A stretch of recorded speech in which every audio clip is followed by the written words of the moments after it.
ہے، جو ریز ان کے دل میں تھی، جو شوق ان کے دل میں تھا، اسے پورا کر لیں۔ وَلْيَطَّوَّفُوا بِالْبَيْتِ الْعَتِيقِ، اور اللہ کے اس پرانے گھر کا طواف کریں۔ تو وہ نظر بھی عہد ہے۔ الَّذِينَ يُوفُونَ بِعَهْدِ اللَّهِ وَلَا يَنقُضُونَ الْمِيثَاقَ، اسی طرح عام عہد معاہدے جو انسانوں کے آپس میں ہیں وہ بھی انسان سے وفا کا تقاضا کرتے ہیں، اور یہ سب کے سب صبر کے بغیر ممکن نہیں ہے۔ نہ توحید پر استقامت صبر کے بغیر ممکن ہے، نہ انسان کوئی عہد معاہدہ صبر کے بغیر پورا کر سکتا ہے، یہ صبر ہی کا حصہ ہے۔ اس کے بعد فرمایا والذین یصلون ما امر اللہ به ان یوصل، جو انسان جس چیز کو ملانے کا اللہ نے حکم دیا ہے، اشارہ انسان کو خود سمجھ جانا چاہیے۔ انسان اللہ تعالیٰ جب اپنے بندوں سے مخاطب ہوتے ہیں اسے پتا ہے میرے بندے جو ایمان لا چکے، جو فطرت پر ہیں، انہیں یہ تو پتا ہونا چاہیے کہ اتنے مقامات ہیں جہاں اہل ایمان کی عقل پر، ان کی فطرت پر معاملہ چھوڑ دیا گیا۔ یا ایھا الذین آمنوا کتب علیکم الصیام، ایمان والو تم پر روزہ فرض ہوا۔ یہ نہیں بتایا کس نے کیا، اہل ایمان کو پتا ہے کہ ان پر فرض کرنے والا کون ہے، وہی ہے ان کا خالق و مالک ہی تو ہے۔ یا ایھا الذین آمنوا کتب علیکم القصاص، ایمان والو تم پر قصاص فرض کر دیا گیا۔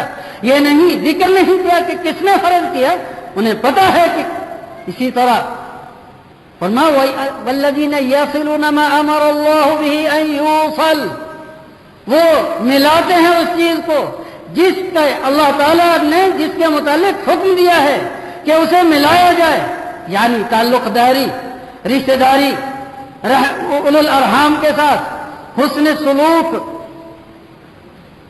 یہ تصریح کرنے کی ضرورت نہیں تھی۔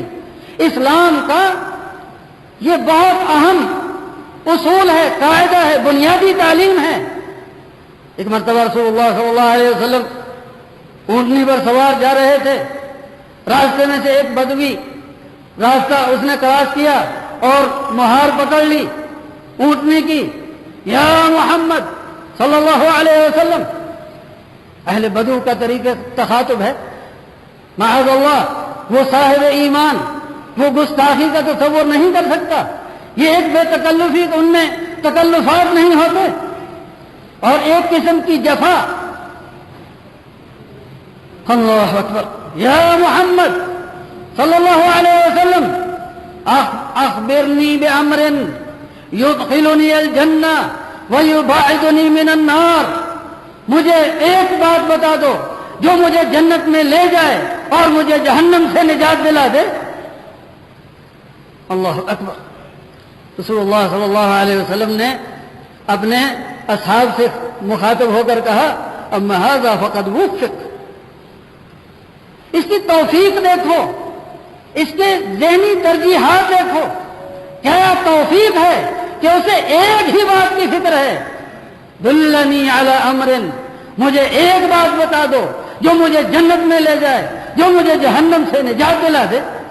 اللہ کے بندو، اگر ہم میں توفیق ہو، اگر ہم میں توفیق ہو، اللہ کا فضل، اللہ کی رحمت اگر ہمارے شامل حال ہو، تو ہمیں یہ فکر رہے کہ ہم اپنے بارے میں فکر کریں کہ ہم جنت میں جانے کے مستحق بنیں، ہم جہنم سے نجات کے مستحق بنیں، ہمیں دوسروں کی فکر نہ رہے کہ فلاں کیا کرتا ہے، فلاں کیا کرتا ہے، اس پر کیا فتویٰ لگانا ہے، اسے جہنم رسید کر کے ہی دم لینا ہے۔ اللہ کے بندو، دوسروں کی فکر چھوڑو، اپنی فکر کرو۔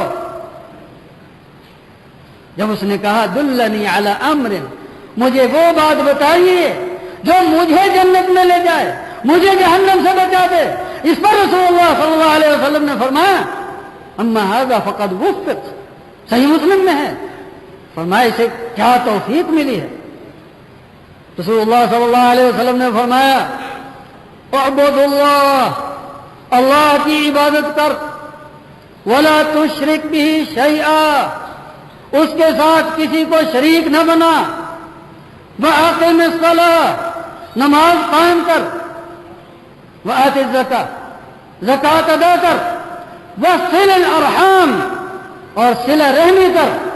فرمایا دعنا کا، اب تو مہار چھوڑ دو. یہ ملاطفت سے فرمایا.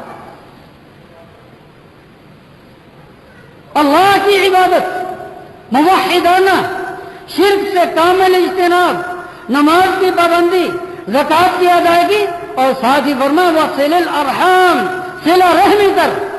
اتنی بات ہے کہ انسان جنت کا مستحق بن سکے اللہ کے فضل سے، اور یہی اعمال انسان کو جہنم سے بچا لیں. رسول اللہ صلی اللہ علیہ وسلم نے فرمایا جو شخص یہ چاہتا ہے، جس کی یہ تمنا ہو، اس کی عمر میں برکت ہو اور اس کے مرنے کے بعد بھی اس کے اچھے آثار باقی رہیں، وَيُسْأَ لَهُ فِي أَثَرِهِ، جو یہ چاہتا ہے اس کی عمر لمبی ہو، جو یہ چاہتا ہے اس کے بعد بھی اس کا اچھا تذکرہ باقی رہے، فَلْيَصِلْ رَحِمَهُ، اسے چاہیے صلہ رحمی کرے. وَالَّذِينَ يَصِلُونَ مَا أَمَرَ اللَّهُ بِهِ أَن يُوصَلَ، لیکن صلہ رحمی صبر کے بغیر ممکن نہیں ہے. رسول اللہ صلی اللہ علیہ وسلم نے فرمایا الذي يخالط الناس ويصبر على أذاهم خير من الذي لا يخالط الناس ولا يصبر على أذاهم. بعض لوگ سمجھتے ہیں کہ کنارہ کش ہو جانا، دور بھاگ جانا شاید یہی سلامتی ہے. رسول اللہ صلی اللہ علیہ وسلم نے فرمایا کہ جو شخص لوگوں میں گھل مل کر رہتا ہے، اللہ